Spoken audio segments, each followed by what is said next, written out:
The waitress saved the Hell's Angel's daughter, then she instantly called her mommy. The morning sun filtered through the diner's windows, casting warm patches of light across the checkered floor. Daisy Green moved with practiced ease behind the counter, her honey-blonde ponytail swaying as she filled coffee mugs for the early crowd. The aroma of fresh coffee and sizzling bacon filled the small space, mixing with the familiar scent of maple syrup and toast. "Morning, Mr. Peterson," she called out cheerfully to an elderly man in a worn baseball cap, who had just settled into his usual spot at the counter. "The usual today?" He nodded, his weathered face crinkling into a smile. "You know me too well, Daisy." She grabbed the coffee pot and made her rounds, topping off cups and exchanging pleasant small talk with the regulars. The routine was comfortable, predictable. It was exactly what she needed after spending years bouncing between foster homes, stability, familiar faces, and a place where she felt needed. "Before you continue listening, please let me know where in the world are you watching from today?" Now back to the story. The breakfast rush had died down, and now she was preparing for the lunch crowd. Daisy wiped down tables with swift, circular motions, straightening salt shakers and making sure each booth looked welcoming. The diner wasn't fancy, just a small family place with worn leather booths and slightly faded photographs on the walls, but she took pride in keeping it clean and inviting. "Hey, Daisy, can you check the coffee filters?" called Martha from the kitchen. The older woman had owned the diner for 20 years and had become something of a mother figure to Daisy. "On it!" Daisy called back, heading to the storage room. She counted the boxes of filters, making notes on her small notepad. The bell above the door chimed, but she finished her count before heading back out. When she emerged, she nearly dropped her notepad. A massive figure filled the doorway, blocking out the morning light. He was easily over 6 feet tall, with broad shoulders wrapped in worn leather. Tattoos snaked up his neck and disappeared into his beard. A Hell's Angel. She'd seen enough of them rumbling through town on their motorcycles to recognize the patches on his jacket. But what made her pause wasn't his intimidating presence. It was the tiny hand he held in his massive one. A little girl, no more than 5, stood beside him. She wore a pink dress with white flowers, her dark hair in neat pigtails that seemed at odds with her father's rugged appearance. The child looked around the diner with wide, curious eyes, holding tight to her father's hand. Daisy watched as the man, despite his size and dangerous appearance, gently guided his daughter to a booth near the window. He moved with surprising grace for someone so large, careful not to bump into anything. The tenderness with which he helped the little girl into her seat made something catch in Daisy's throat. The contrast was striking. This huge, tattooed man who looked like he could break someone in half, yet handled his daughter as if she were made of porcelain. He sat across from her, his back to the wall, giving him a clear view of both the door and Daisy behind the counter. Their eyes met briefly, and Daisy felt a jolt of something. Not fear, exactly, but awareness. His eyes were sharp and alert, taking in everything around him while still keeping his daughter in his peripheral vision. The little girl bounced slightly in her seat, swinging her legs that didn't quite reach the floor, while her father sat perfectly still, watching the diner, watching the door, and watching Daisy. Daisy grabbed her notepad and pen, taking a deep breath before approaching their booth. Up close, the man's presence was even more imposing. His leather vest bore patches she tried not to read too carefully, and a silver chain glinted at his wrist. "Welcome to Martha's Diner," she said, keeping her voice steady. "Can I start you folks off with something to drink?" The little girl looked up at her with bright eyes. "Can I have chocolate milk, please?" she asked, her voice sweet and clear. The man's expression softened almost imperceptibly as he glanced at his daughter. "Sure, Princess." He turned to Daisy, his voice deep but quiet. "Chocolate milk for her, black coffee for me." "Coming right up." Daisy smiled at the little girl, who was now pulling something from a small backpack. It was a well-loved stuffed rabbit, gray with one ear slightly bent. When Daisy returned with their drinks, the girl was making her rabbit hop across the table, while her father watched with patient eyes. "Here you go," Daisy said, placing the chocolate milk carefully away from the rabbit. "Would you like some more time with the menu?" "Sarah, what would you like?" the man asked his daughter. Sarah hugged her rabbit close. "Can I have pancakes? With strawberries?" "Pancakes with strawberries for her," he said, then glanced at the menu. "I'll take the breakfast special, eggs over easy." Daisy jotted down their order. "And how would you like your toast?" "Wheat," he replied, then added, "Thank you." The politeness surprised her, though she wasn't sure why. Perhaps it was the contrast between his appearance and his careful manners, or the gentle way he spoke to his daughter. As Daisy turned to put in their order, she heard Sarah's voice pipe up. "Daddy, look! Mr. Hoppy wants to see out the window." The man, Sarah's father, adjusted the rabbit's position so it could see better, his large hands surprisingly gentle with the toy. While waiting for their food, Daisy found herself glancing over at their booth more often than necessary.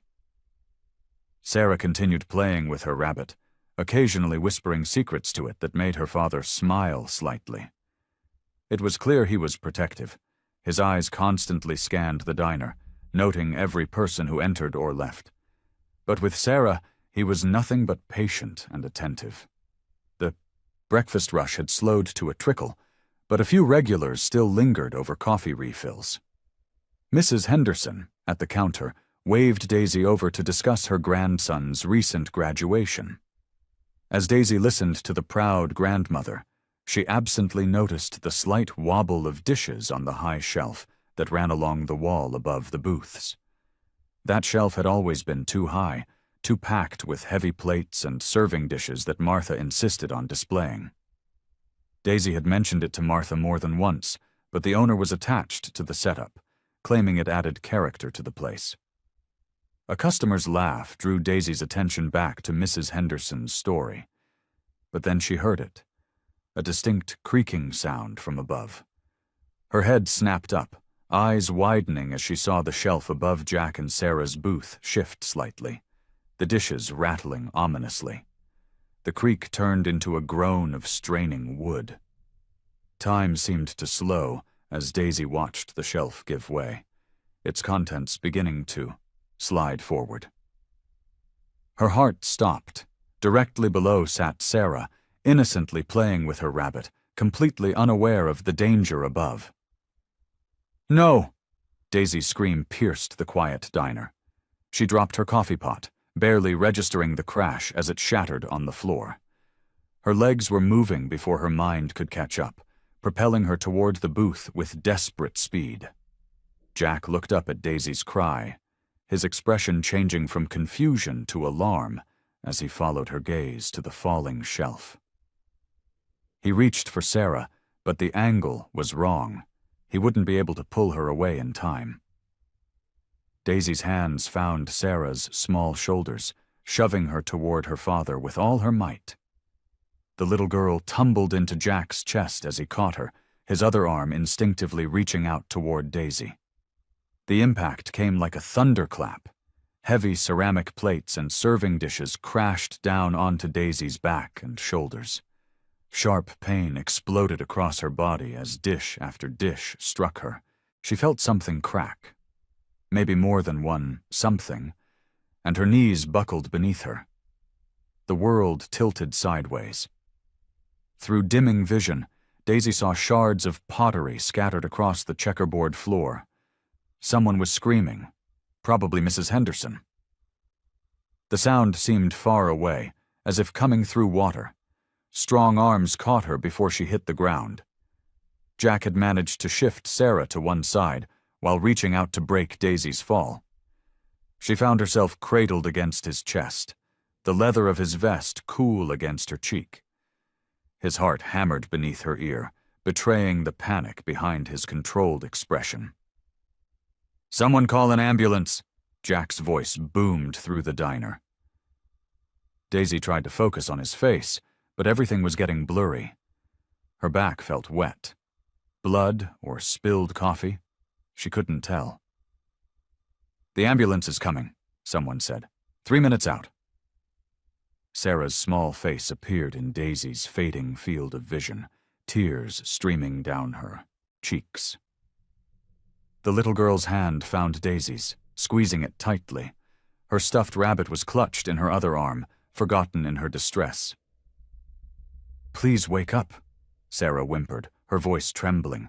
"Please don't go away." Daisy wanted to reassure her, to tell her everything would be okay, but her mouth wouldn't work. The pain was becoming distant now, replaced by an unsettling numbness that crept through her limbs. Jack's arm tightened around her shoulders, careful of her injuries. "Stay with us," he said gruffly. But there was something else in his voice, fear, maybe, or gratitude. "The ambulance is almost here." Through the growing darkness, Daisy felt Sarah's tiny hand grip hers tighter. The little girl's next word came out as barely more than a whisper, but it cut through the chaos of the diner like a knife. "Mommy?" The word hung in the air as Daisy's consciousness finally slipped away, the last thing she registered being Jack's sharp intake of breath and the continuing pressure of Sarah's small hand in hers.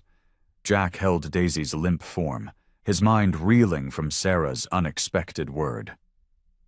Around them, the diner erupted into chaos. Glass crunched under rushing feet as customers jumped up to help, their voices a jumble of concern and panic. "911's on the way!" Martha, the diner owner, called out.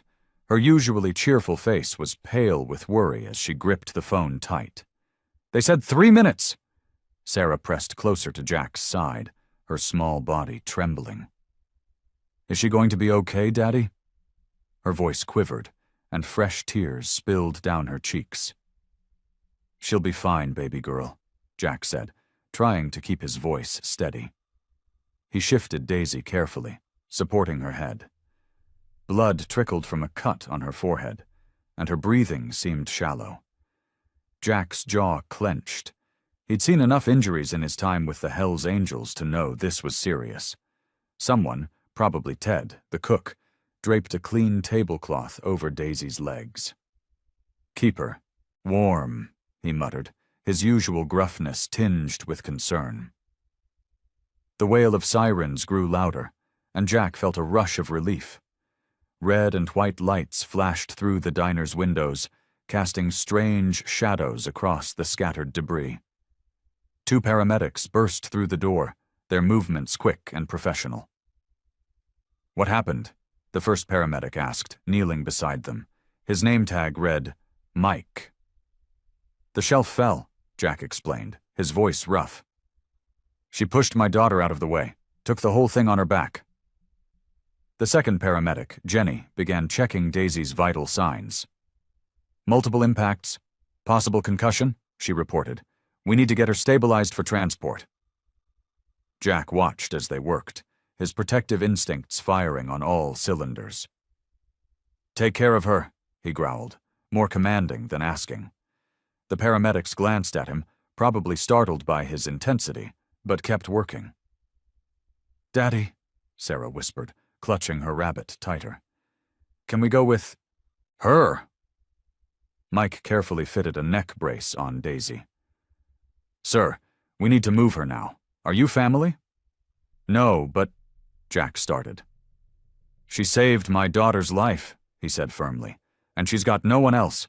I checked her wallet. Emergency contact card's empty." The paramedics exchanged looks.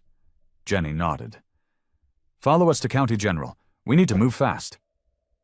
They transferred Daisy onto a stretcher, working carefully around her injuries. Jack scooped Sarah up in his arms, her small body still shaking with sobs. He followed the paramedics out to the ambulance, watching as they loaded Daisy inside. "Daddy, I'm scared," Sarah whispered against his neck.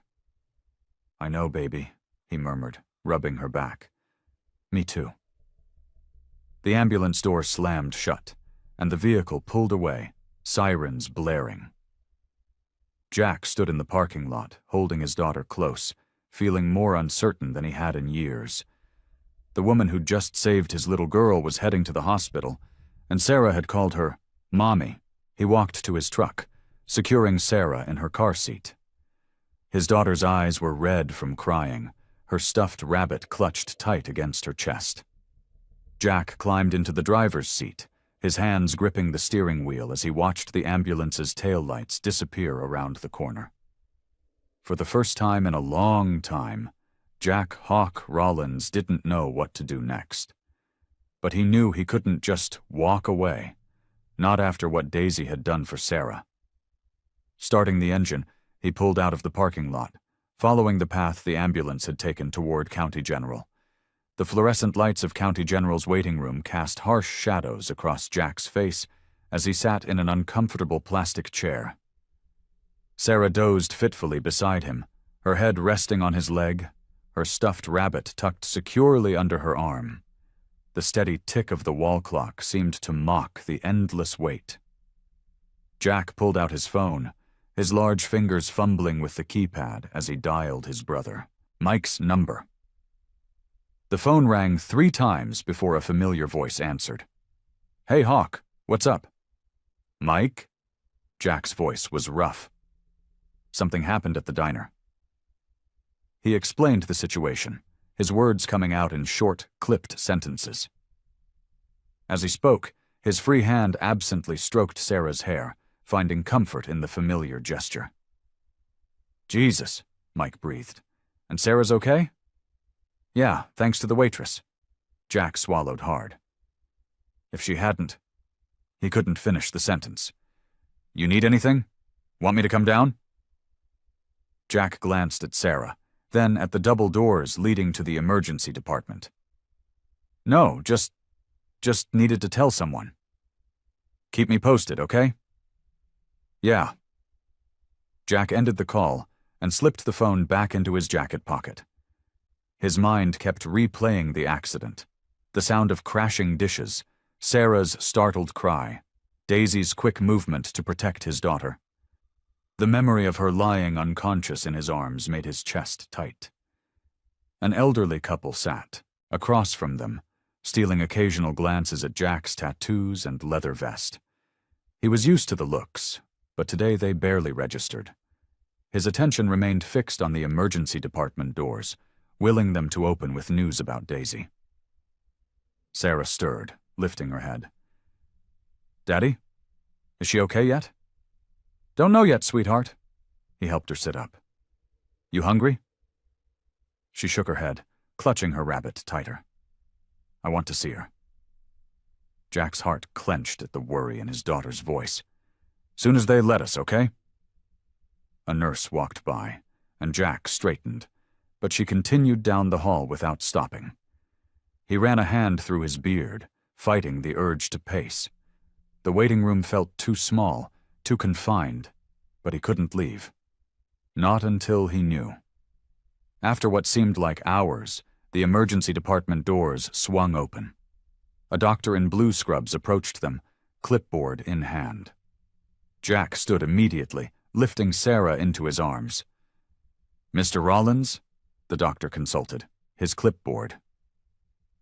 "I'm Dr. Chen. I'm treating Ms. Green." "How is she?" Jack's voice was gruff with concern.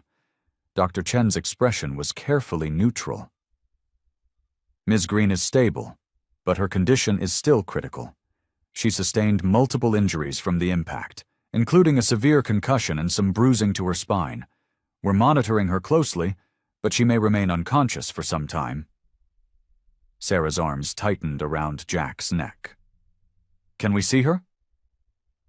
The doctor's eyes softened as he looked at Sarah. She's being moved to intensive care right now. Once she's settled, we'll let you know." "But she's going to be okay," Jack pressed, needing more reassurance. "We're doing everything we can," Dr. Chen replied. "The next 24 hours will be crucial. I'll have a nurse update you when you can visit her." The stark white walls of the hospital corridor seemed to close in around Jack as he sat in the hard plastic chair outside Daisy's room. Sarah's small frame pressed against his side, her head heavy on his shoulder as exhaustion finally caught up with her. Through the window, he could see Daisy lying motionless, surrounded by beeping machines and hanging IV bags. "Mommy?" Sarah whispered again, her voice thick with sleep. The word made Jack's chest tighten. He hadn't heard Sarah use that word since before. But here she was, calling for someone she barely knew, someone who'd risked everything to save her. Jack shifted slightly, trying to find a more comfortable position without disturbing Sarah. His leather vest creaked with the movement, the sound eerily loud in the quiet hallway. A nurse walked past, giving him a curious look, probably wondering what a man like him was doing here. He was used to those looks, had been getting them since he first joined the Hells Angels, but tonight they felt different, heavier. Through the window, he watched the steady rise and fall of Daisy's chest, matched by the rhythmic beeping of the heart monitor. She looked small in that hospital bed, vulnerable in a way that made his protective instincts flare. Her face was pale against the white sheets, a bandage wrapped around her head where she'd hit the floor. "Mommy," Sarah mumbled again, her small fingers clutching at Jack's shirt. "Want Mommy?" Jack swallowed hard, his rough hand gently stroking Sarah's hair. He didn't know how to explain this to her, how to tell her that Daisy wasn't really her mother, that she was just a kind stranger who'd saved her life. But maybe that didn't matter to a 5-year-old. Maybe all that mattered was that Daisy had shown Sarah the kind of love only a mother could give, without hesitation or thought for herself.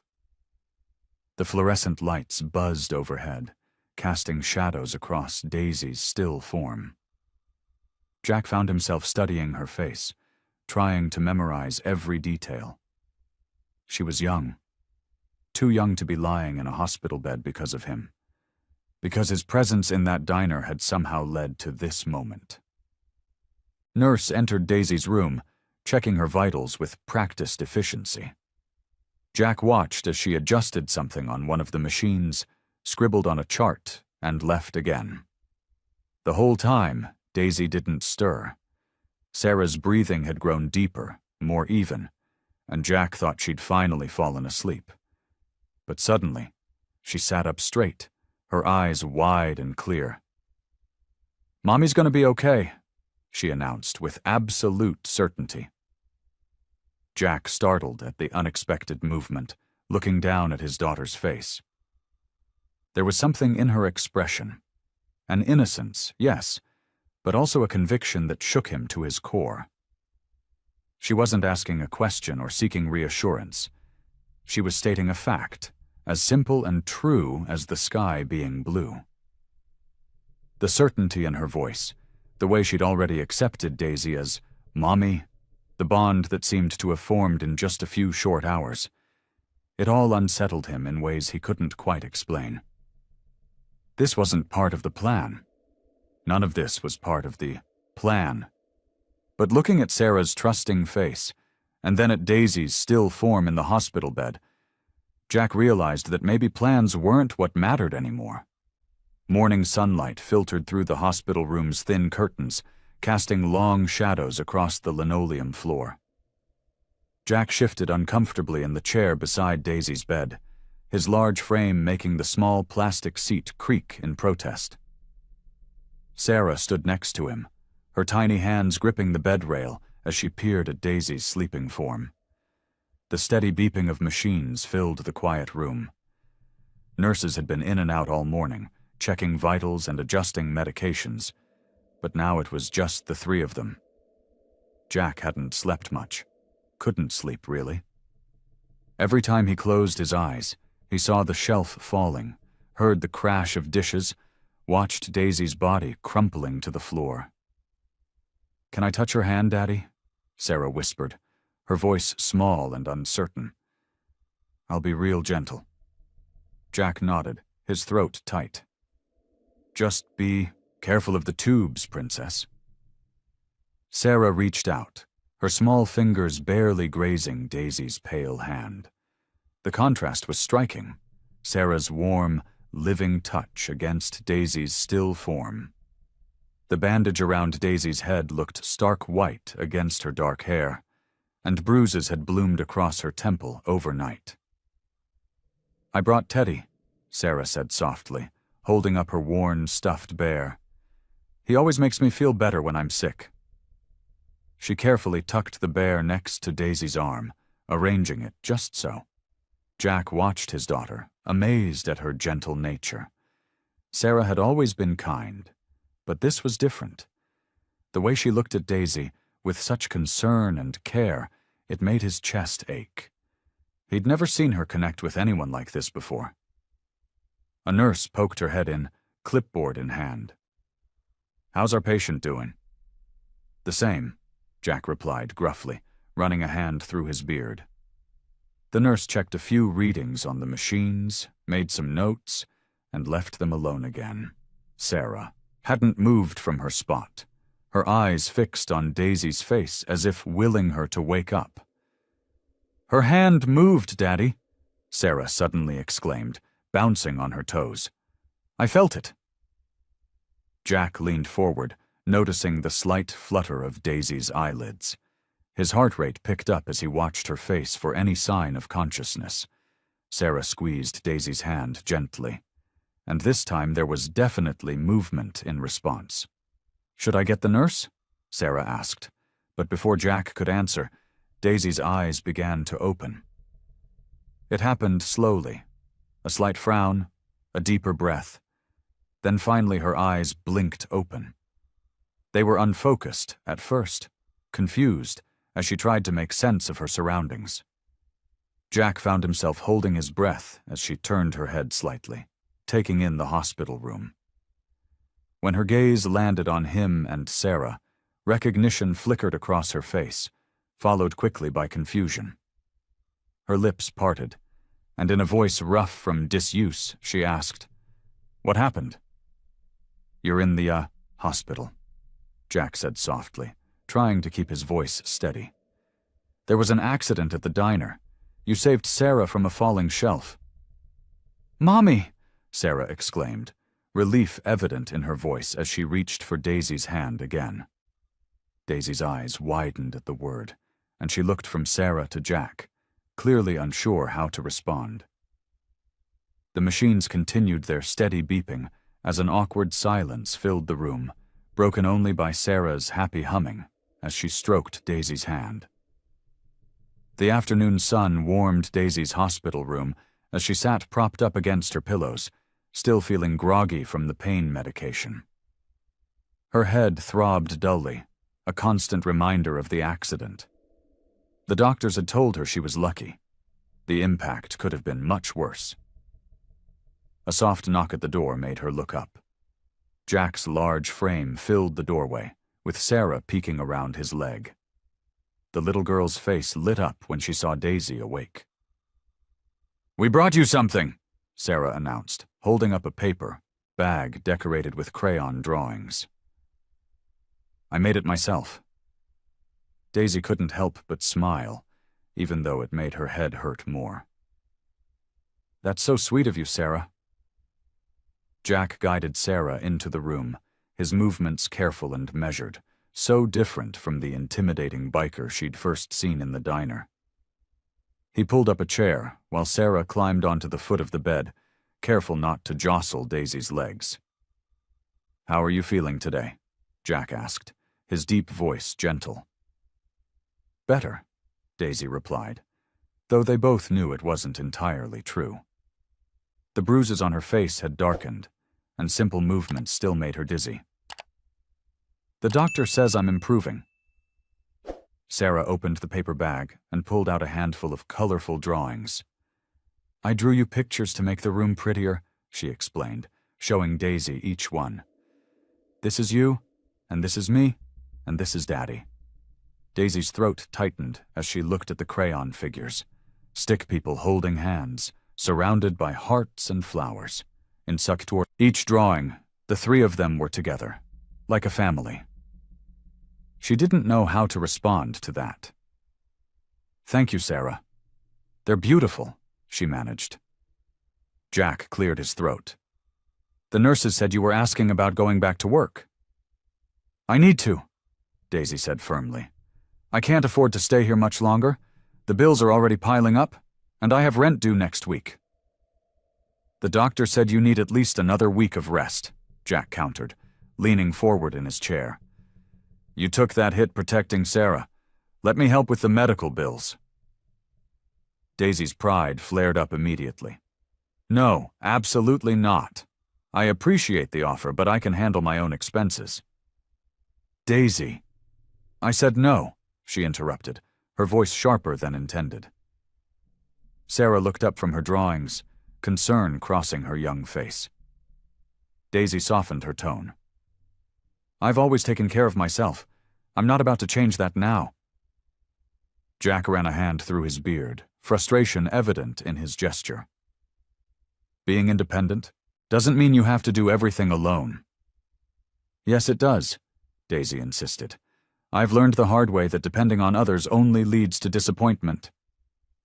She immediately regretted her words when she saw Sarah's face fall. Are you going to leave us? Sarah asked in a small voice. Daisy's heart clenched. No, sweetie, I'm not leaving. I just need to get back to work soon. The doctor said it's too early, Jack reminded her, his voice firm but kind. You can barely sit up without getting dizzy. Daisy knew he was right, but admitting it felt like admitting defeat. She'd spent her whole life proving she didn't need anyone's help. Even now, lying in a hospital bed after saving a child's life, she couldn't bring herself to accept assistance. I'll figure something out, she said quietly, turning her face toward the window to hide the tears threatening to spill. I always do. Daisy's hands trembled as she turned the key in her apartment door. After 5 days in the hospital, she was finally home. But everything felt different somehow. Her small one-bedroom apartment, usually a sanctuary of independence, now felt emptier than ever. She shuffled inside, one hand pressed against the wall for support. The doctor's instructions echoed in her mind. Take it easy, rest, no work for at least a week. Her head still throbbed, and the room swayed slightly when she moved too quickly. Dropping her bag by the door, Daisy made her way to her worn but comfortable armchair. Bills were scattered across the coffee table where she'd left them before that fateful day at the diner. Her chest tightened as she picked up an overdue notice. I can handle this, she whispered to herself, a mantra she'd repeated since aging out of foster care at 18. The empty walls seemed to mock her determination. Daisy's gaze drifted to the small collection of framed photos on her bookshelf, mostly snapshots of places she'd been, landscapes and city scenes. No family photos, no graduation, pictures with proud parents, no holiday gatherings, just moments she'd captured alone, proof that she could find beauty in solitude. Her fingers traced the edge of a frame, holding a picture of a sunset over the town's main street. She'd taken it during her first week here, when everything was new and full of possibility. 3 years later, she'd built a life for herself. Simple but steady.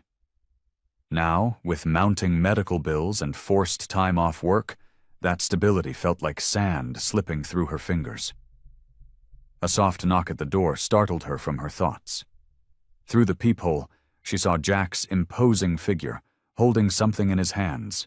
Her heart did a strange little flip. Just a minute, she called, wincing at how weak her voice sounded. She smoothed her hospital-rumpled clothes and opened the door. Jack stood there, looking almost uncomfortable in his leather jacket, holding a modest bouquet of daisies and wildflowers. His usual intimidating presence was softened by the gentle way he held the flowers. "These are from Sarah," he said gruffly, then added, "And me? Welcome home."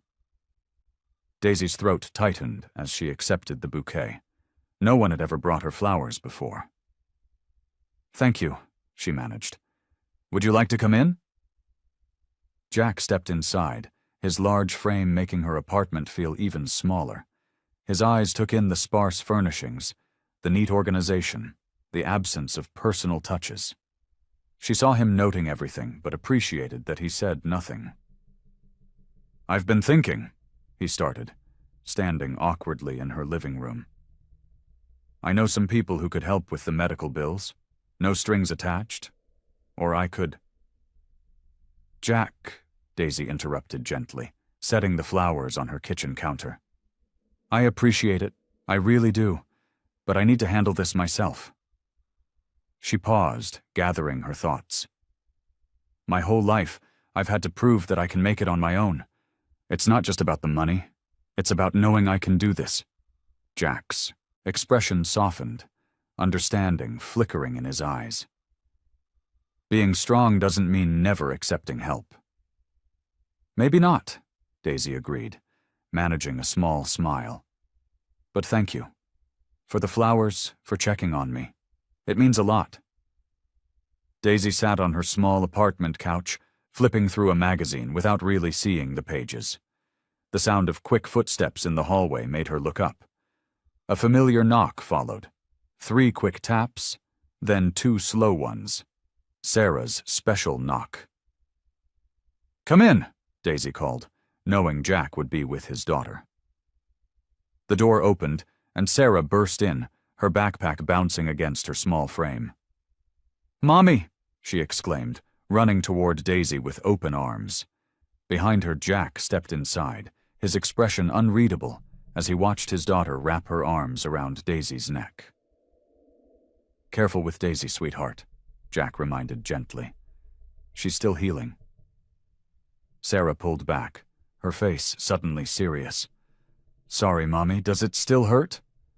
Her small hand reached up to touch Daisy's forehead, where a fading bruise remained. Daisy's heart squeezed at the tender gesture. "I'm okay, sweetie," she assured her, catching Jack's eye over Sarah's head. He shifted uncomfortably, clearly unsure how to handle his daughter's growing attachment. "Look what I made you!" Sarah dug into her backpack and pulled out a slightly crumpled piece of paper. It was a crayon drawing of 3 stick figures, a tall one with a beard, a smaller one with long hair, and a tiny one in the middle, all holding hands. "That's Daddy, and you and me." Daisy's throat tightened as she studied the drawing. "It's beautiful, Sarah. Thank you." She tried to keep her voice steady, but emotions she wasn't ready to face threatened to overwhelm her. Jack cleared his throat. "Sarah, why don't you show Daisy what else you brought?" Sarah nodded eagerly, pulling out a small container of chocolate chip cookies. "We baked these for you. Well, Daddy helped, but I put in all the chips. That's very thoughtful," Daisy said, accepting the container. She watched as Sarah settled beside her on the couch, automatically cuddling close like she belonged there. Jack stood awkwardly by the door, his large frame making the small living room feel even smaller. "Sarah," he said quietly, "remember what we talked about?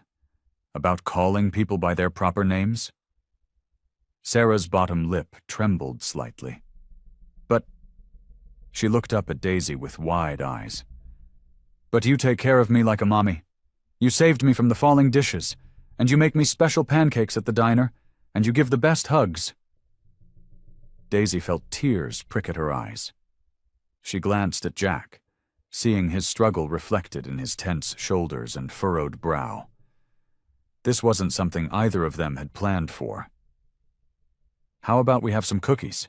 Daisy suggested, trying to lighten the moment. As she opened the container, she caught herself automatically reaching to brush Sarah's hair back from her face. Motherly gesture that came so naturally it scared her. Sarah munched happily on a cookie, seemingly unaware of the complex emotions swirling around her. She chattered about her day at school, her small hand occasionally patting Daisy's arm for emphasis. Daisy listened, her heart growing fuller with each passing moment. She found herself memorizing little details, the way Sarah's nose crinkled when she laughed, how she carefully broke her cookie into tiny pieces before eating them, the trust in her eyes when she looked up at Daisy. But with each sweet moment came a wave of uncertainty. Daisy knew she was treading into dangerous territory. These feelings of attachment, of belonging, of family, they were exactly what she'd always protected herself against. Yet here she was, falling in love with this little girl who saw her as so much more than just the waitress who had saved her life. Jack stood in his small kitchen, gripping his phone tightly as Linda Chambers' voice crackled through the speaker. His jaw clenched as he listened to her carefully chosen words. "Mr. Rollins," Linda said, her tone professionally detached. "I've noticed some concerning behavior from Sarah at daycare lately. She seems confused about her family situation." Jack's free hand curled into a fist. "What do you mean, confused?" "Well," Linda continued, "she's been telling everyone about her new mommy, the waitress from the diner. I understand she saved Sarah's life, but—" She paused delicately. "Children need stability, Mr. Rollins, a proper family environment."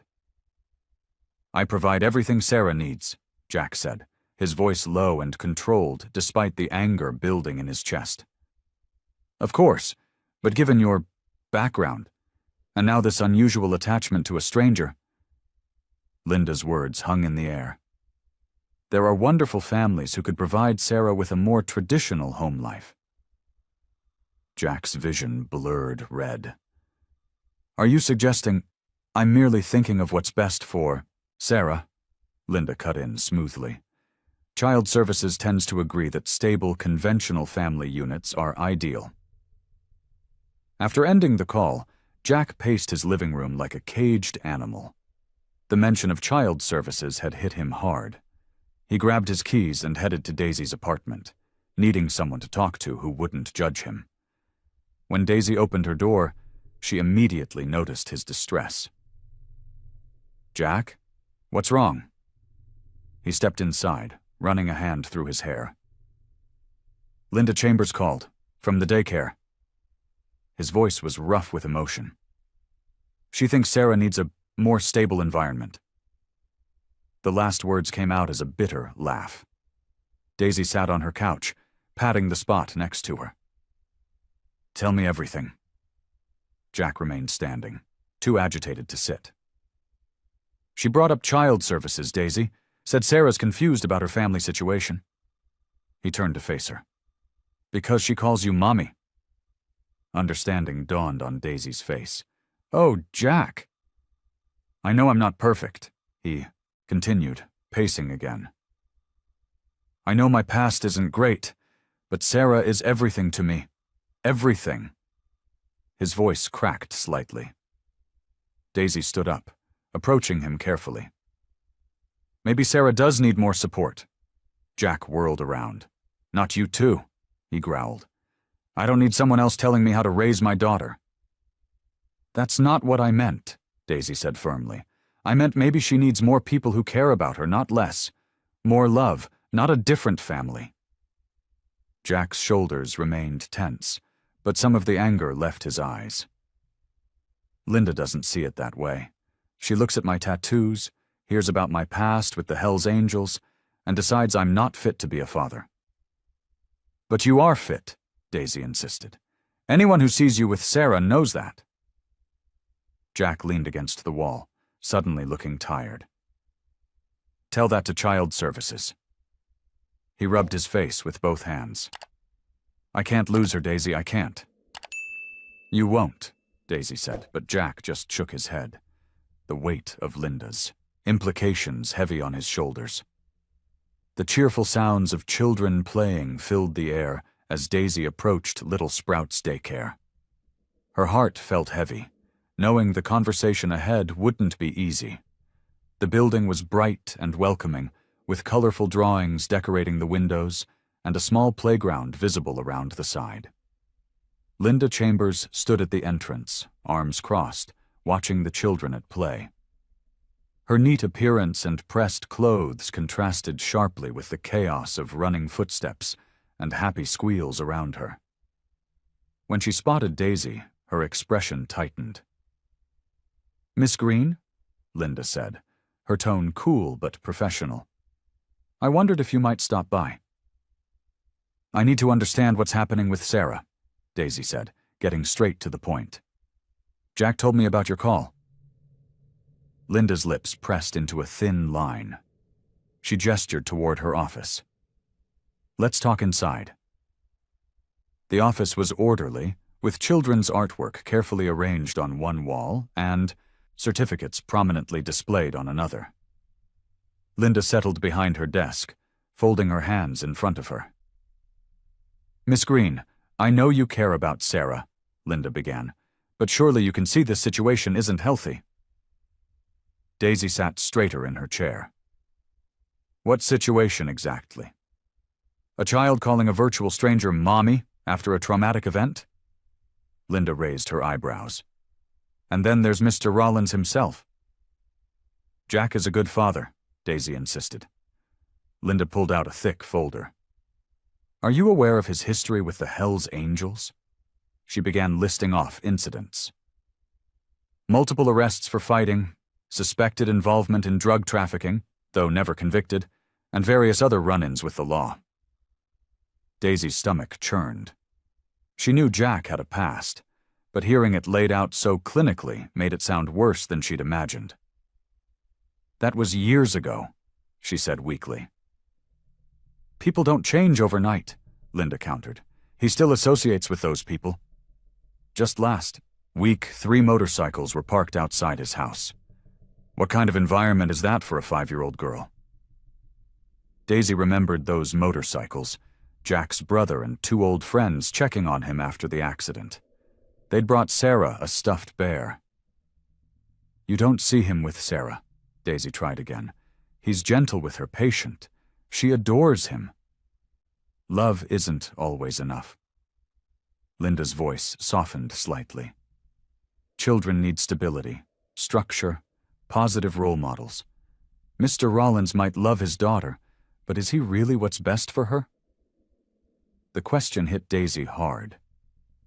She thought about Sarah's sweet smile, her innocent trust, the way she reached for both Daisy and Jack with complete faith in their protection. "And what about you?" Linda continued. "A waitress with no family connections, no stable relationship with the child? Yet Sarah's calling you mommy. Can you honestly say that's not confusing for her?" Daisy's throat felt tight. "I never asked her to call me that. But you haven't discouraged it either, have you?" Standing up abruptly, Daisy needed to escape the suffocating office. Her hands trembled as she gripped her purse. "Thank you for your time, Mrs. Chambers." Outside, the playground had emptied, the children gone in for their afternoon nap. Daisy walked to her car in a daze, Linda's words echoing in her head.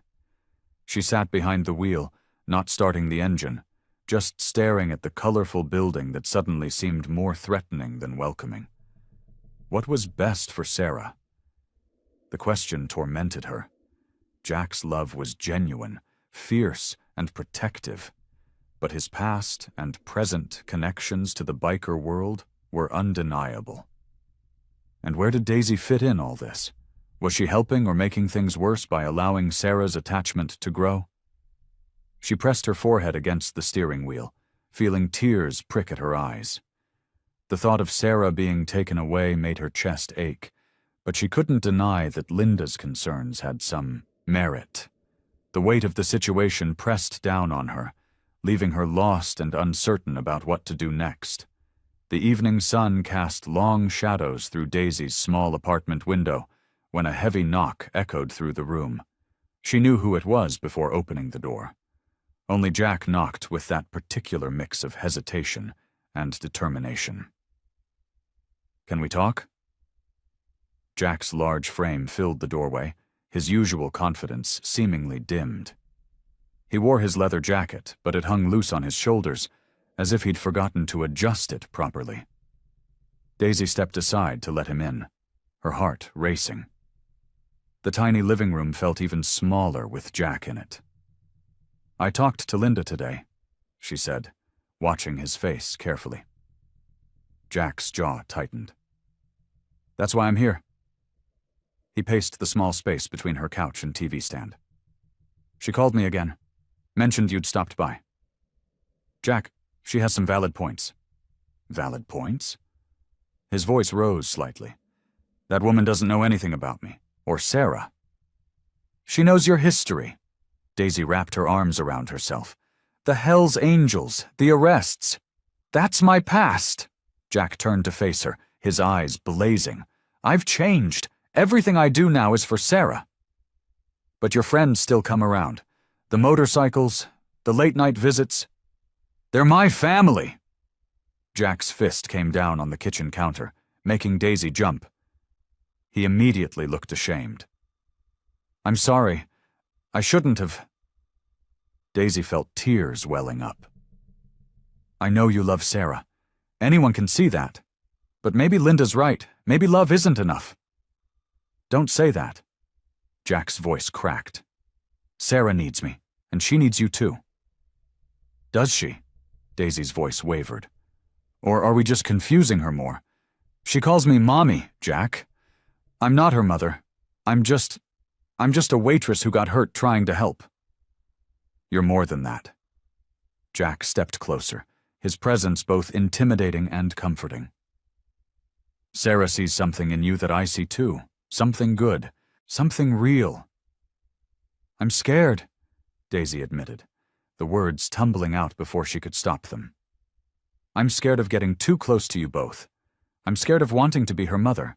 I'm scared of wanting—" She stopped, unable to finish the thought.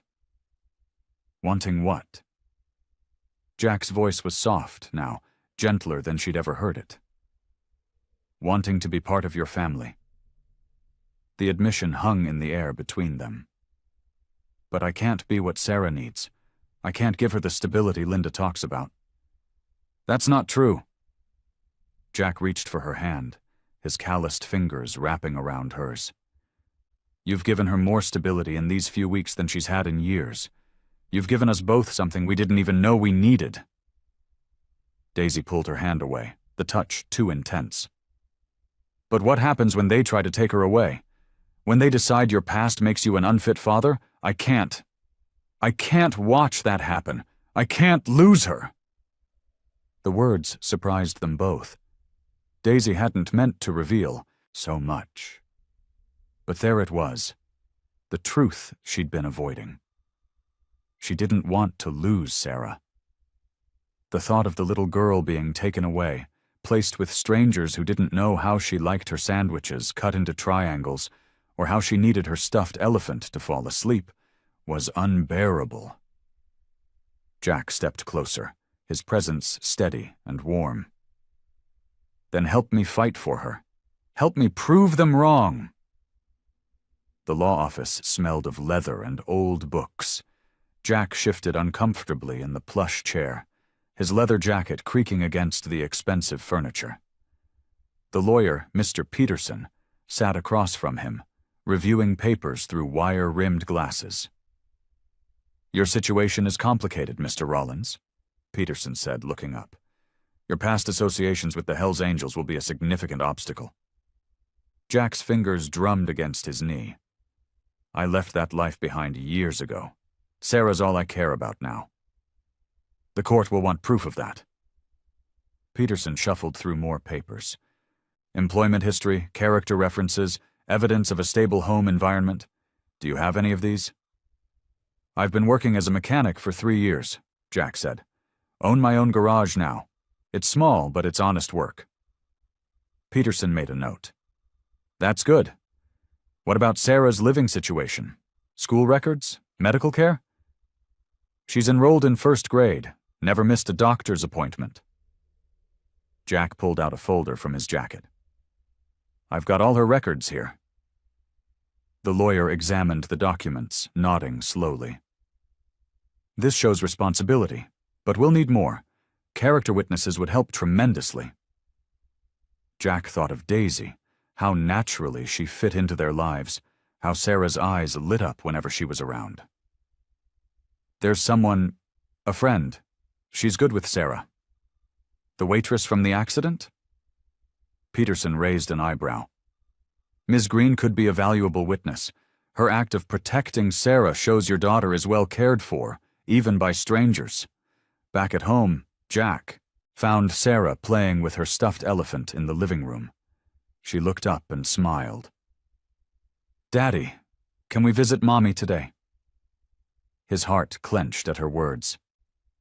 Sarah, honey, remember, Daisy isn't, but she takes care of me like a mommy, Sarah said simply, hugging her elephant closer. Jack sat beside her on the floor. Would you like it if Daisy helped us more?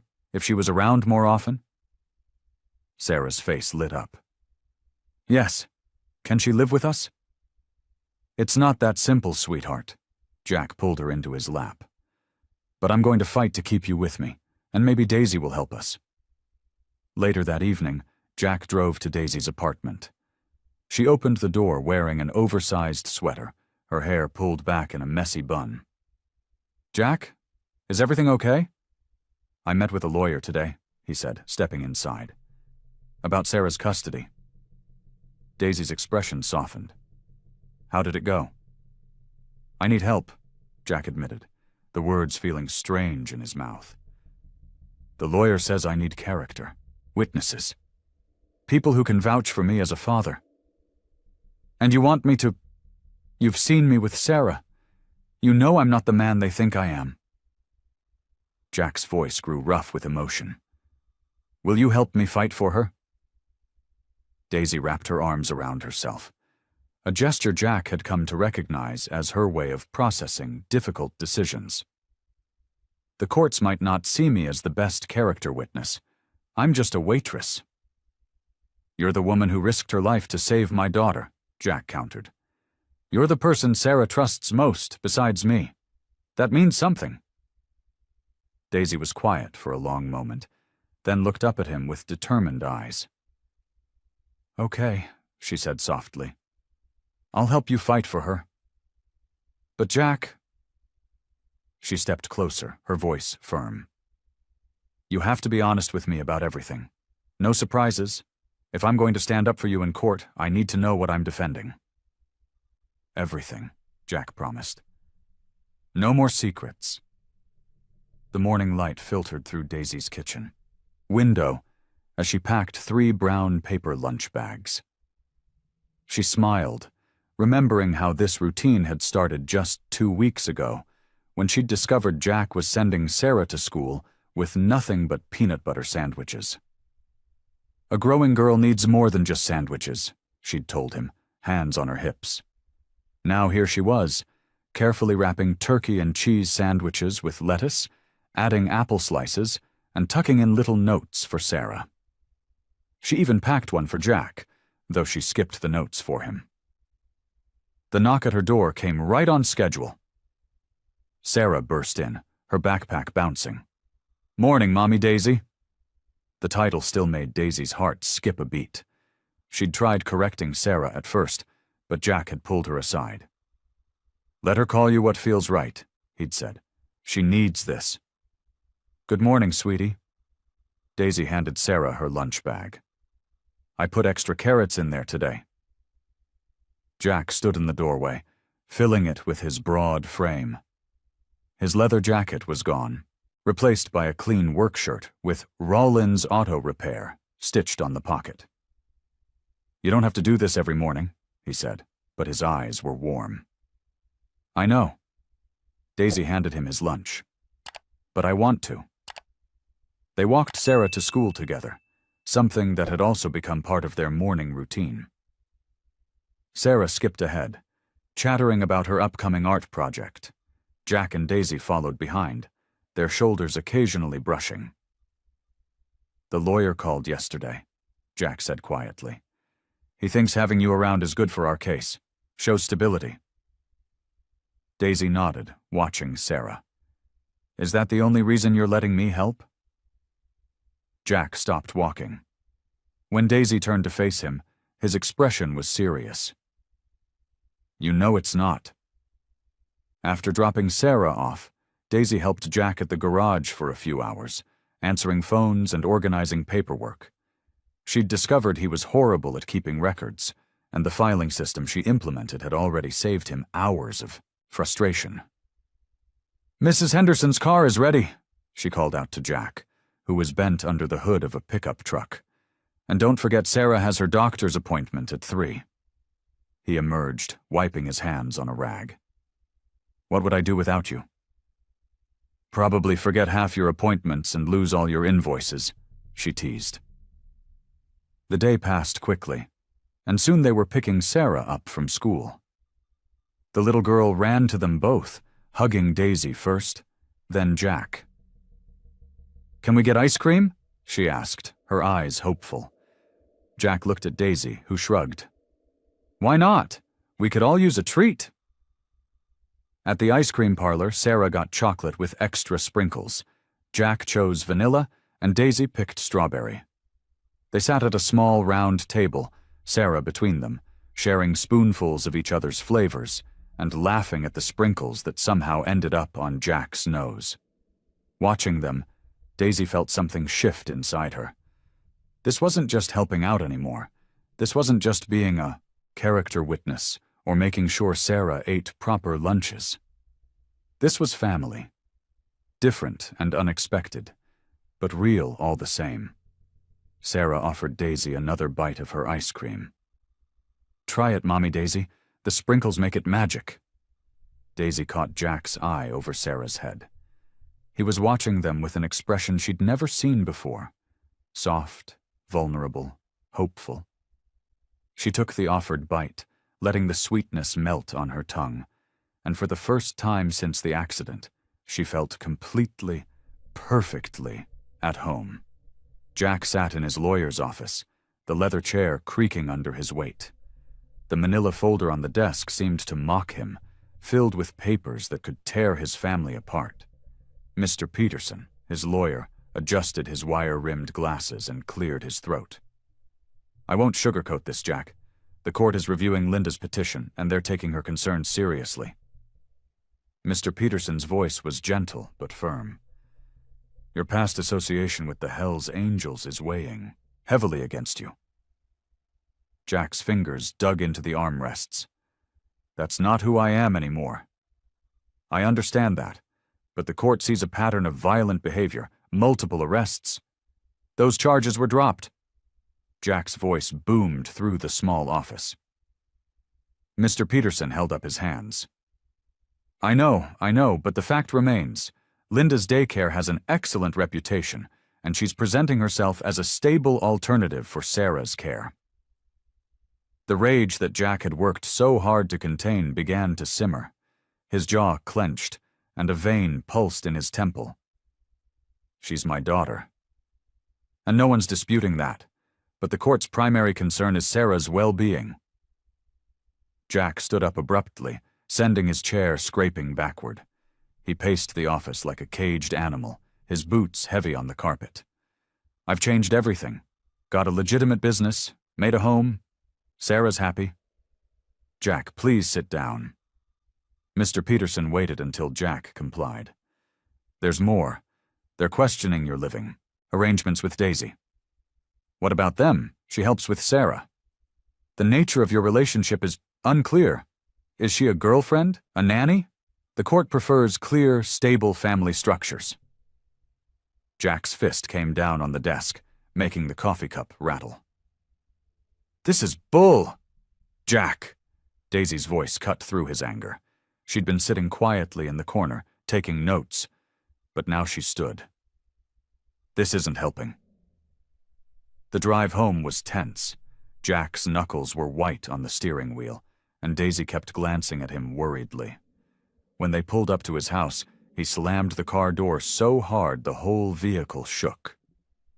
Inside, Daisy followed him to the kitchen. "We need to talk about this rationally." "Rationally," Jack spun around. "They want to take my daughter.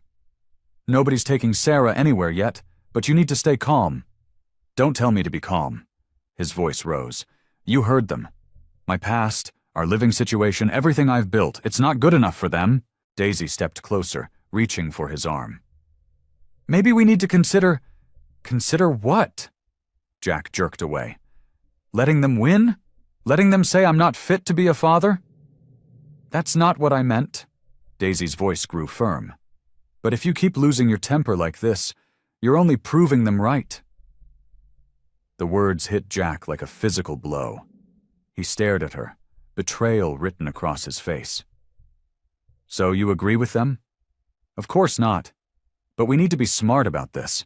Maybe if we made some changes..." "Changes?" Jack's laugh was bitter. "I've changed everything for Sarah. Everything. And it's still not enough." "Jack, please." "No." He held up his hand. "I don't need you telling me how to raise my daughter. I've managed just fine before you came along." The moment the words left his mouth, he knew he'd gone too far. Daisy's face paled, and she took a step back. "Is that what you really think? That I'm just interfering?" "Daisy, because I thought I was helping. I thought we were becoming..." She trailed off, her voice thick with emotion. The silence between them stretched, filled with all the things they couldn't say. Daisy's hands shook as she unlocked the door to her small apartment. She hadn't been here in weeks, spending most of her time at Jack's place helping with Sarah. The silence felt heavy, broken only by the hum of her old refrigerator. She dropped her purse on the kitchen counter and sank into her worn armchair, pulling her knees up to her chest. The argument with Jack played over and over in her mind. "I've managed just fine before you came along." His words stung more than she wanted to admit. "What was I thinking?" she whispered to the empty room. Her gaze fell on a crayon drawing Sarah had made, stuck to her fridge with a magnet. 3 stick figures held hands, a big one with a beard, a small one with pigtails, and one with long hair wearing an apron. "My family" was scrawled across the top in wobbly letters. Tears welled up in her eyes. She'd let herself get too involved, too attached. Growing up in foster care, she knew better than anyone how temporary families could be. Yet here she was, falling for a man with a complicated past, and his sweet daughter, thinking she could somehow make it work. Her phone buzzed, 3 missed calls from Jack. She turned it face down. The sun was setting when a knock at her door startled her from her thoughts. She knew who it was before she opened it. Jack stood in the hallway, his massive frame filling the doorway. His eyes were red-rimmed, and his usual confident posture was gone. "Can I come in?" Daisy hesitated, then stepped aside. "I've been trying to call you," he said, his voice rough. "I needed space." Jack ran a hand through his hair, looking lost in her small apartment. "I said things I shouldn't have, things I didn't mean." "Did you?" Daisy crossed her arms. "Because maybe you were right. Maybe I am interfering. I'm not Sarah's mother. I'm not anything to either of you, really." "That's not true." Jack took a step toward her. "You're everything to us, to Sarah, to me." "Am I? Because right now I feel like I'm in way over my head." Daisy moved to the window, needing distance. "I'm just a waitress, Jack. I don't know anything about custody battles or legal systems. I can't even figure out what I am to you both." "Your family," Jack said simply. The word hit her hard. Daisy pressed her forehead against the cool glass. Family isn't that simple. Trust me, I know. It could be. Jack's voice was closer now. We need you, Daisy. I need you. Not just for Sarah, but because... He trailed off, struggling with the words. Because what?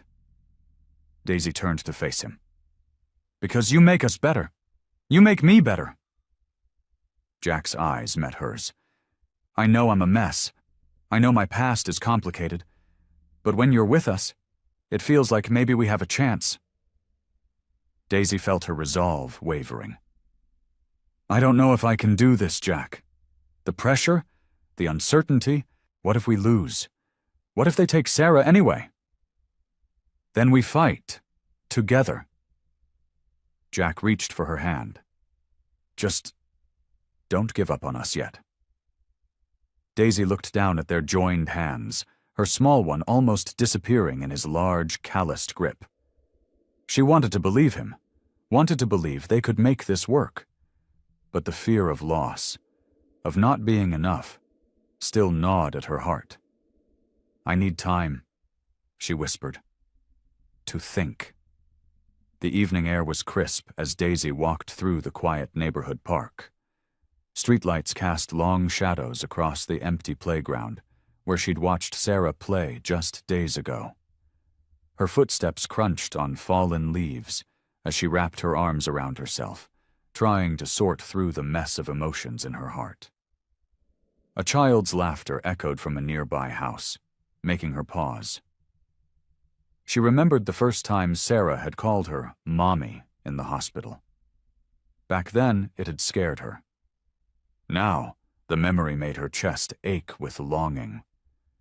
Daisy settled onto a park bench, watching the sky turn purple with sunset. She'd spent her whole life being careful, keeping people at arm's length. Growing up in foster care had taught her that attachments were dangerous. Love meant loss. Family was temporary. But Sarah had changed everything. That little girl with her bright smile and endless hugs had slipped past all of Daisy's defenses. And Jack? She closed her eyes, remembering how he looked at her when he thought she wasn't paying attention. The tenderness in his touch when he helped her during her recovery. The way his gruff exterior melted away when he was with his daughter. I love them, she whispered to the empty park. The words hung in the air, both terrifying and liberating. I love them both. A cool breeze rustled the trees, carrying the scent of autumn. Daisy stood, walking towards the playground. She touched the swing where Sarah liked to sit, remembering how the little girl would beg for pushes to go higher, higher. Jack would always comply. His face lit up with joy at his daughter's squeals of delight. They weren't perfect. Jack's past was complicated, and the custody battle loomed over them like a storm cloud. But they were real. They were honest. They were family. The word didn't feel as scary anymore. Maybe family wasn't about blood or legal documents. Maybe it was about choice, about showing up day after day, even when things got hard, about loving someone enough to fight for them. Daisy walked to the slide, running her hand along its cool metal surface. Sarah had been afraid to go down it alone at first. Hold my hand, Mommy, she'd asked, and Daisy had, without hesitation, because that's what mothers did. That's what family did. The streetlights flickered on one by one as darkness settled over the park. Daisy took a deep breath, feeling the weight of her fear lifting. She'd been running from love her whole life, afraid of being hurt, afraid of not being enough. But maybe it was time to stop running. She pulled out her phone, looking at the missed calls from Jack. Her thumb hovered over his number as certainty settled in her heart. She wasn't just a waitress who happened to save a little girl. She wasn't just someone passing through their lives. She was the missing piece they needed, and they were the family she'd always longed for. Daisy turned toward Jack's house, her steps quickening with purpose. The time for hiding was over. She was ready to face whatever challenges came their way. Together, as a family. Because that's what they were. What they had been becoming all along. A family built not from obligation, but from choice and love. Her heart raced as she walked the familiar path to Jack's house, knowing this conversation would change everything. But for the first time in her life, change didn't feel like something to fear. It felt like coming home. The morning sun streamed through the windows of Little Heart's daycare as Daisy pushed open the glass door. The sound of children playing in the back room echoed through the hallway, but her focus was entirely on Linda Chambers, who sat behind her desk sorting through paperwork. Linda looked up, her reading glasses perched on the edge of her nose. "Miss Green, I wasn't expecting you. We need to talk about Jack and Sarah." Daisy's voice was firm but calm. She'd practiced these words all morning, drawing strength from the certainty in her heart. "I think everything that needs to be said has been said." Linda shuffled her papers, trying to dismiss Daisy's presence. "No, it hasn't." Daisy stepped forward, placing her hands on Linda's desk. "You don't know Jack like I do. You're judging him based on his past, on how he looks, but you're missing who he really is." Linda sighed, removing her glasses. "Miss Green, I understand you've grown attached to them both, but my concern is Sarah's well-being. A man with his background—" "His background?" Daisy interrupted, her voice rising slightly. "You mean how he works 2 jobs to provide for his daughter? How he reads to her every night? How he makes sure she eats her vegetables and does her homework?" Linda's expression softened slightly, but she pressed on. "The Hells Angels, Miss Green. His criminal record is in the past," Daisy said firmly. "People can change, Linda. I've seen it with my own eyes. Jack isn't that person anymore. He's a father who would do anything for his daughter." A child's laughter drifted in from the playground outside. Linda glanced towards the window, then back at Daisy. "You should see them together," Daisy continued, her voice softening. "The way Sarah's face lights up when he comes home, how she runs to him with her drawings, and he acts like each one is a masterpiece. That's not a dangerous man. That's a father who loves his daughter more than anything in this world." Linda leaned back in her chair, studying Daisy's face. "And what about stability? A child needs—" "She has stability," Daisy insisted. "She has routines, boundaries, and more love than most children ever know. Jack may not fit your idea of a perfect parent, but he's exactly what Sarah needs." "And you?" Linda asked, raising an eyebrow. "Where do you fit into all this?" Daisy straightened her shoulders. "I'm there for both of them, and I'm not going anywhere. Sarah needs her father, Linda. She needs the life she has now, the life Jack has built for her." Linda was quiet for a long moment, her fingers drumming thoughtfully on her desk. Finally, she said, "You really believe in him, don't you?" "With all my heart," Daisy replied without hesitation. "Give him a chance to prove himself. That's all I'm asking." Linda stood up, walking to the window. She watched the children playing outside, their carefree laughter filling the air. After what felt like an eternity, she turned back to Daisy.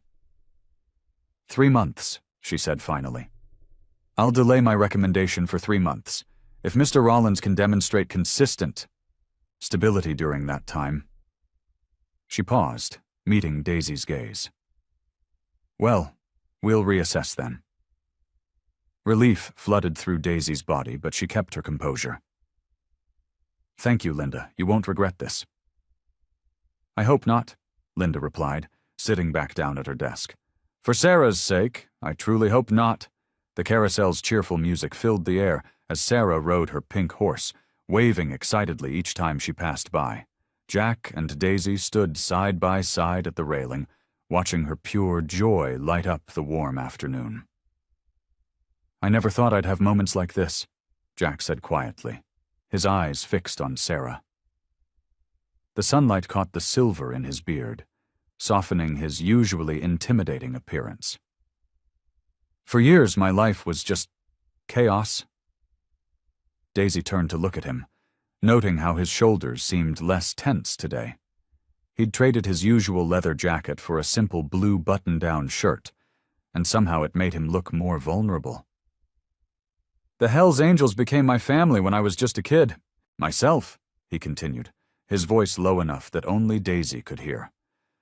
"My old man was gone, Mom was struggling. They gave me what I thought I needed: respect, brotherhood, purpose." Sarah giggled as her horse went up and down, her pigtails bouncing with the motion. Jack's expression softened as he watched her. "When Sarah's mother told me she was pregnant, I knew I had to change. But changing—" He shook his head. "It's like swimming against the current. The guys, they didn't understand. Some of them still don't." They walked to a nearby bench as the carousel continued its gentle spin. Jack's hands, usually so steady, fidgeted slightly in his lap. "Sarah's mother couldn't handle it. My past, the lifestyle, any of it. She left when Sarah was 2. He paused, swallowing hard. "But maybe she was right to worry. Sometimes I look at myself in the mirror and wonder if I'm fooling myself, thinking I can be what Sarah needs." Daisy reached over and placed her hand over his. "Jack, you're already what Sarah needs. I see it every day. I've made mistakes, Daisy. Big ones." His voice cracked slightly. "Things I'm not proud of. Things that could come back to hurt Sarah if I'm not careful."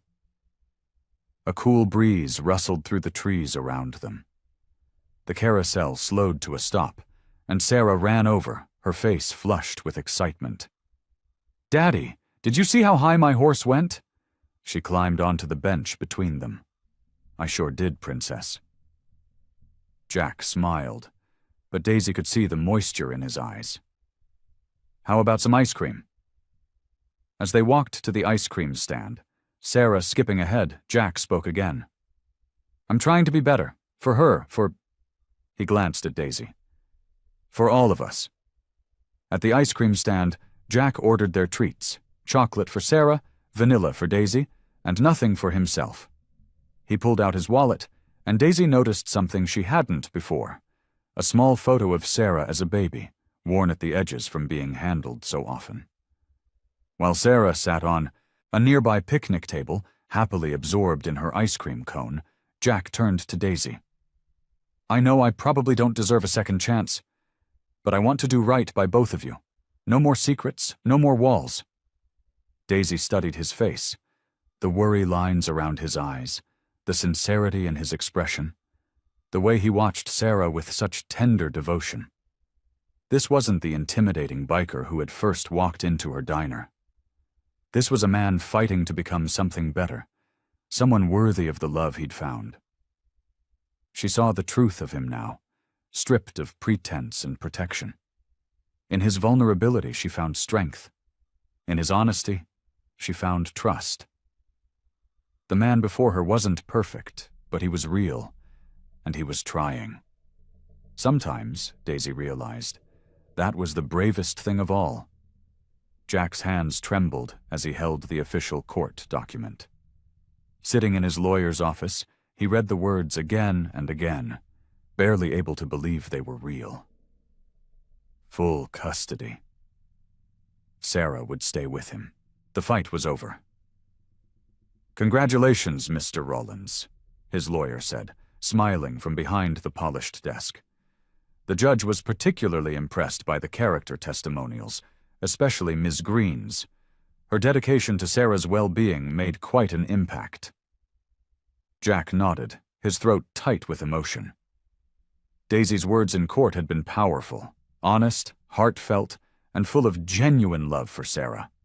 She'd stood up there, looking the judge straight in the eye, and spoke about the gentle way Jack braided Sarah's hair each morning, how he never missed reading her a bedtime story, and how he'd changed his entire life to give his daughter the stability she needed. "I need to tell them," Jack said, standing up quickly. He shook his lawyer's hand, barely registering the congratulatory words that followed him out the door. The drive to Daisy's apartment felt both too long and too short. His mind raced with everything he wanted to say. Sarah was at school, and Daisy had taken the morning off, from the diner to wait for news. When she opened her door, Daisy's face was anxious. "Jack, what did they say?" He held up the document, and for a moment he couldn't speak. Daisy's eyes widened as she read the verdict, and then she threw her arms around him. Jack held her tight, burying his face in her hair. "We did it," she whispered, her voice thick with tears. "Oh, Jack, we really did it." "No," he said, pulling back to look at her. "You did it. Your testimony. Daisy, I couldn't have done any of this without you." She wiped her eyes, smiling up at him. "Sarah deserves to have her father. I just told them the truth. What an amazing dad you are." "Let's pick her up from school early," Jack said suddenly. "We can go to the diner, celebrate where it all started." An hour later, they sat in the same booth where they'd first met. Sarah, overjoyed at being surprised at school, bounced in her seat between them. The shelf above had long since been fixed, but Jack still glanced up at it sometimes, remembering the day that changed everything. "Can I have a chocolate milkshake?" Sarah asked, her eyes bright with excitement. "Since it's a special day?" "Of course, Princess," Jack said, ruffling her hair. "Today is definitely a special day." The diner owner herself brought their order, 3 chocolate milkshakes on the house. "To celebrate," she said with a warm smile, remembering how this unlikely family had formed right here in her restaurant. Sarah slurped her milkshake happily, chocolate smeared across her upper lip. Daisy reached over with a napkin to wipe it away, the gesture so natural it made Jack's heart ache with gratitude. Looking at them both, his daughter, and the woman who'd saved her in more ways than one, Jack felt a peace he'd never known before. The diner's familiar sounds washed over them, the clink of coffee cups, the sizzle of the grill, the quiet conversations of other customers. But this time it wasn't just another place to eat. It was where his family had begun. "To us," Daisy said softly, raising her milkshake. "To us," Jack and Sarah echoed, their glasses clinking together in the warm afternoon light. The evening sun painted long shadows across Jack's living room as he and Daisy sat on the worn leather couch. Sarah had finally fallen asleep after the excitement of their celebration at the diner, her stuffed bunny clutched tight in her arms. "I've been thinking," Jack said, his voice low and rough with emotion. He turned to face Daisy, who was curled up at the other end of the couch. "About everything that's happened since that day at the diner." Daisy nodded, pulling her knees up to her chest. "Me too. It's hard to believe how much has changed." "I want to do right by Sarah," Jack continued, running a hand through his hair. "And by you." He paused, choosing his words carefully. "The Hells Angels, that life. It's not who I am anymore. I've already started the process of cutting ties completely." Daisy uncurled herself and moved closer to him. "Are you sure? I know how long you've been with them." "I'm sure." Jack's voice was firm. "Being Sarah's father, seeing how you are with her, it's shown me what really matters." He reached for Daisy's hand, his calloused fingers gentle against her skin. "I want us to be a real family, the kind Sarah deserves." Tears welled up in Daisy's eyes. "I want that too," she whispered. "But Jack, are you really ready to leave it all behind? The club has been your safety net for so long." Jack squeezed her hand. "I don't need that safety net anymore. I have something better now." He gestured toward Sarah's room, That little girl in there, she's my whole world. And you—" He swallowed hard. "You've shown me what it means to have someone who believes in you, who fights for you even when the odds are stacked against you." "I believe in us," Daisy said softly. "All three of us." Jack pulled her closer, and she settled against his chest. "I've already talked to my lawyer about making it official, having you adopt Sarah. If that's what you want." Daisy's heart swelled. She thought about the first time Sarah had called her Mommy, how scared she'd been of that responsibility. Now she couldn't imagine her life any other way. "Of course that's what I want," she said, her voice thick with emotion. "I love her like she's my own. I have since the beginning, even though I tried not to." "I know," Jack said, stroking her hair. "I saw it in the way you protected her that first day, and every day since." They sat in comfortable silence for a moment, listening to the distant sound of crickets through the open window. The evening breeze carried the scent of summer flowers from the small garden they'd planted together. "We'll need a bigger place," Jack mused, "something with a yard for Sarah to play in." Daisy smiled against his chest. "And maybe a dog?" "Sarah would love that," Jack chuckled. "A fresh start, all of us together." "It won't always be easy," Daisy said, sitting up to look at him. "People might still judge us, might not understand." "Let them judge," Jack said firmly. "All that matters is what we know is true, and what's true is that we're a family now." The word family warmed Daisy's heart. She'd spent so many years alone, afraid to let anyone too close. Now, looking at the man beside her and thinking of the sleeping child down the hall, she realized she wasn't afraid anymore. The morning sun streamed through the large bay windows of their new home, casting warm patches of light across the hardwood floors. Daisy stood in the middle of the living room, surrounded by moving boxes, taking in the spacious room with its freshly painted walls. "What do you think, sweetie?" she asked, as Sarah twirled around the empty space, her pink dress floating around her like flower petals. "It's so big," Sarah exclaimed, her voice echoing slightly. "Can I really have my own room?" Jack appeared in the doorway, carrying another box labeled Kitchen. His tattoos peeked out from under his t-shirt sleeves as he set the box down. "You sure can, Princess, and wait until you see the backyard." Sarah's eyes lit up. "Can we go look now?" "After we get some of these boxes unpacked," Daisy said, running her fingers through Sarah's hair. "How about we start with your room first?" They made their way upstairs, Jack carrying Sarah's box of toys while Daisy held her daughter's hand. The second bedroom had been painted a soft yellow, with white curtains that danced in the breeze from the open window. "Look what I found," Jack said, pulling something from behind one of the boxes. It was a wooden sign that read, "Sarah's Room," in flowing letters, decorated with painted butterflies. "Did you make that?" Daisy asked, touching the smooth surface. Jack nodded, a slight blush creeping up his neck. "Been working on it in the garage. Thought it might make it feel more like home." Sarah hugged her father's legs. "It's perfect, Daddy." They spent the morning unpacking Sarah's things, arranging her stuffed animals on the bed, and hanging her clothes in the closet. Daisy couldn't help but smile as she watched Jack meticulously arrange Sarah's books on the white bookshelf, his large hands carefully alphabetizing the titles. By afternoon, they'd moved to the kitchen. Daisy unpacked dishes while Jack assembled the new dining room table. Sarah sat at the counter, coloring in her notebook and humming softly to herself. "Look what I drew," Sarah said, holding up her picture.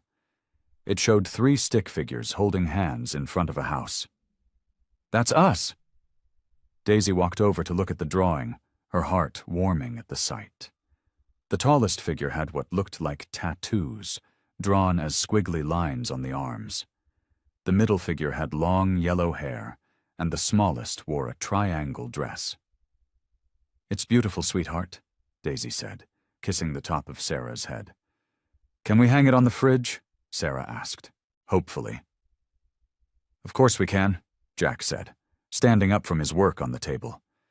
"It'll be the first decoration in our new kitchen." As Daisy helped Sarah place the drawing on the fridge with a butterfly magnet, she felt a wave of contentment wash over her. This was what she'd always wanted but never dared to dream she could have. A family, a home, a place where she truly belonged. Sarah turned around suddenly and wrapped her arms around Daisy's waist, pressing her face into her stomach. "I'm glad you're my mommy," she said, her voice muffled but clear. Tears welled up in Daisy's eyes as she held Sarah close. She looked up to see Jack watching them, his eyes soft with love. In that moment, surrounded by half-unpacked boxes and the warmth of her family's love, Daisy felt a deep sense of peace settle over her. This was home. The aroma of homemade spaghetti and meatballs filled their new kitchen as Daisy set the steaming dish in the center of their wooden table. Sarah bounced in her chair, her eyes wide with excitement at the sight of her favorite meal. "This looks amazing," Jack said, his voice warm with appreciation. He'd changed out of his work clothes into a clean black t-shirt, and his hair was still damp from his shower. "I helped make the meatballs," Sarah announced proudly, reaching for her fork. "She sure did," Daisy laughed, sitting down beside her. "And she only dropped 2 on the floor." Jack grinned, serving Sarah a small portion. "That's my girl. Pretty soon you'll be cooking better than your mom." The word mom still made Daisy's heart skip a beat. It felt natural now, like it had always been meant to be. She watched as Sarah carefully twirled her spaghetti around her fork, her tongue sticking out in concentration. "Daddy," Sarah said between bites, "can we put my swing set in the backyard tomorrow?" "Sure thing, princess. Maybe we can get your mom to help us paint it too." Daisy raised an eyebrow. "Oh, really? And what color were you thinking?" "Purple," Sarah exclaimed, sauce dotting her chin. "And pink, and yellow." "The whole rainbow, huh?" Jack chuckled, reaching over to wipe Sarah's face with a napkin.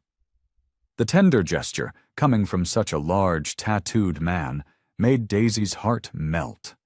They continued eating, sharing stories about their day.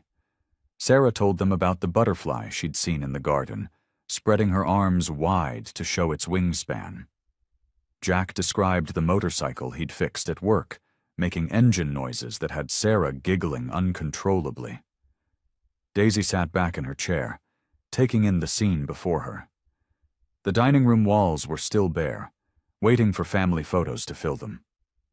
Boxes remained stacked in corners, full of memories waiting to be unpacked. But already, this house felt more like home than any place she'd ever lived. "What are you thinking about?" Jack asked softly, noticing her quiet smile. "Just how lucky I am," she replied, reaching across the table to squeeze his hand. Sarah looked between them, her face brightening. "Can we go look at the stars after dinner, like we used to at the old house?" Jack and Daisy exchanged glances. "I think that's a perfect idea," Daisy said, standing to clear the plates. After helping with the dishes, Sarah drying the plastic cups with determined concentration, they made their way to the front porch. The evening air was cool and sweet, carrying the scent of freshly cut grass from their new lawn. Jack held the screen door open as Sarah skipped through, followed by Daisy. The porch light cast a warm glow around them as they stood together, looking up at the emerging stars in the darkening sky. "Look," Sarah pointed upward. "The first star." "Make a wish, sweetie," Daisy said, wrapping an arm around Sarah's shoulders. Sarah closed her eyes tight, her face scrunched in concentration. When she opened them, she was beaming. "I wished for—" "Don't tell us," Jack interrupted gently. Then it won't come true. Sarah nodded solemnly, reaching up to take both their hands in hers. They stood there together, a family united, as more stars began to twinkle in the velvet sky above them. Jack's strong hand found Daisy's free one, completing their circle. The future stretched out before them like the endless sky, full of possibilities and promise. They were ready to face it together, one day at a time, in their own little corner of the world. I hope you like this story. Please share what's your favorite part of the story, and where in the world you are watching from. Have a wonderful day.